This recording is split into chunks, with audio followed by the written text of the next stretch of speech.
আসসালামু আলাইকুম রহমতুল্লাহি বারকাতুহু। দেখুন যে ইরানের যুদ্ধটা বাংলাদেশের ব্যাপকভাবে প্রভাব পড়ছে। যে বাংলাদেশে সর্বপ্রথম যে ভুক্তভোগী বিষয়টা হয়েছে সেটা হলো যে বাংলাদেশ জ্বালানি তেল কিনতে পারছে না। বাংলাদেশ জ্বালানি তেল স্বাভাবিকভাবে আসছে না। হরমুজ প্রণালী বন্ধ করে দেওয়ার কারণে নানাবিধ সমস্যার মধ্যে পড়তে হচ্ছে।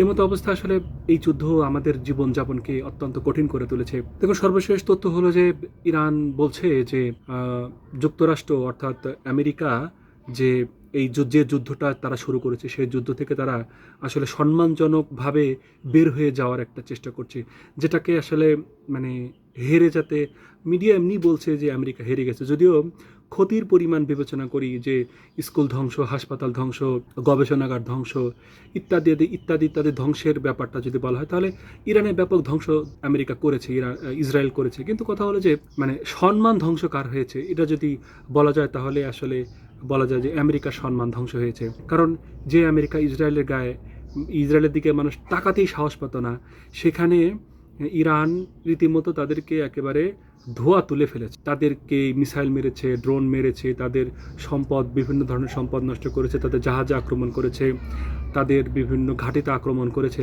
যা গোটা পৃথিবী কখনো কল্পনাই করতো না যে আমেরিকার ঘাঁটিতে আক্রমণ করবে কোনো রাষ্ট্র। এটা যেন পৃথিবীর কল্পনার বাইরে ছিল।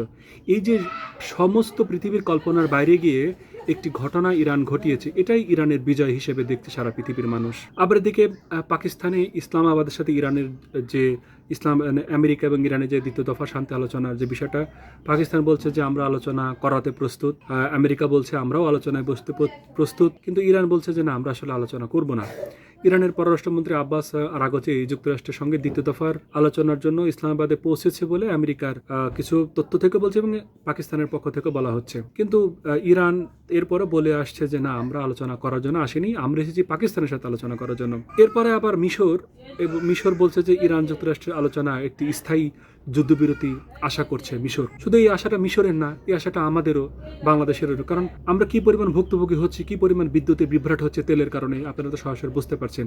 এখানে আসলে বিএনপি সরকারের কিছু করার নেই, এখানে জামাত সরকার থাকলে জামাতেরও কিছু করার থাকতো না, এখানে আপনি সরকার হলেও আসলে আমাদের কারোরই কিছু করার থাকতো না, বা ধরেন শেখ হাসিনা রয়েছে, শেখ হাসিনার কিছু করার থাকতো না। কারণ যে রাস্তাতে তেল আসে সেই রাস্তাতে গ্যালজাম। তো তেল ঠিক না আসার কারণে এটা হচ্ছে না, এটা ঠিকমতো বাংলাদেশে তেল পৌঁছাচ্ছে না, ফলে বাংলাদেশের বিদ্যুৎ উৎপাদন ঠিকমতো হচ্ছে না। তো গোটা পৃথিবী আজ তেলের উপর নির্ভরশীল। যত প্লাস্টিক তৈরি, যত অ্যালুমিনিয়াম তৈরি, যত যানবাহন চলার জন্য তেল, সব কিছু তেল থেকে, সব কিছু। এই জন্য বিদ্যুৎ উৎপাদন তেল থেকে। তো এই যে বিভ্রাট তেলের জন্য যে গোটা পৃথিবী আজ অশান্তির মধ্যে পড়ে গেছে, এই জন্য যারা নামাজ কালাম নিয়মিত পড়েন এবং যারা নামাজ কালাম পড়েন না, যারা নামাজ কালাম পড়তে থাকুন, আর যারা পড়েন তারাও এই আল্লাহ তাআলার কাছে ফরিয়াদ করতে থাকুন, আল্লাহ গোটা পৃথিবী শান্তি এনে দেন, গোটা পৃথিবীতে শান্তি এনে দেন।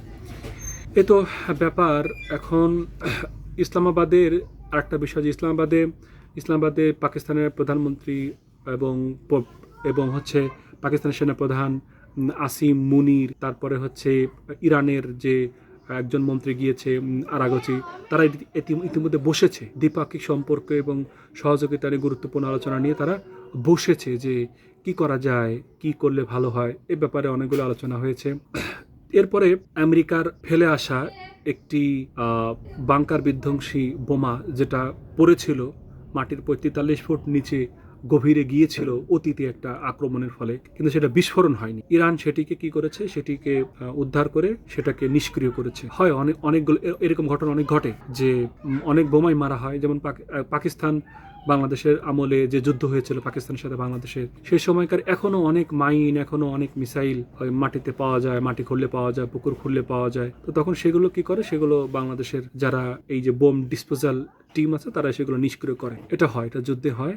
তো আমেরিকার এরকম একটা বোমা, যেটি ৪৩ ফুট নিচে অবিস্ফোরিত অবস্থায় ছিল, সেটি ইরান সেটা নিষ্ক্রিয় করেছে। তো এই ছিল আসলে ইরান, ইসরায়েল এবং আমেরিকার যুদ্ধের পরিস্থিতি, এবং পাকিস্তানি যুদ্ধে ব্যাপক গুরুত্বপূর্ণ ভূমিকা রাখছে, এবং আমরা দোয়া করতেছি যেন এই যুদ্ধ অচিরে থেমে যায়। তা না হলে এই যে ভুগতেছি বিদ্যুতের কারণ, এটা কিন্তু ইরান যুদ্ধের কারণ। অযথা এই সরকার সেই সরকারকে গালাগালি করে কোনো লাভ নেই, এটা আসলে ইরান যুদ্ধের কারণ।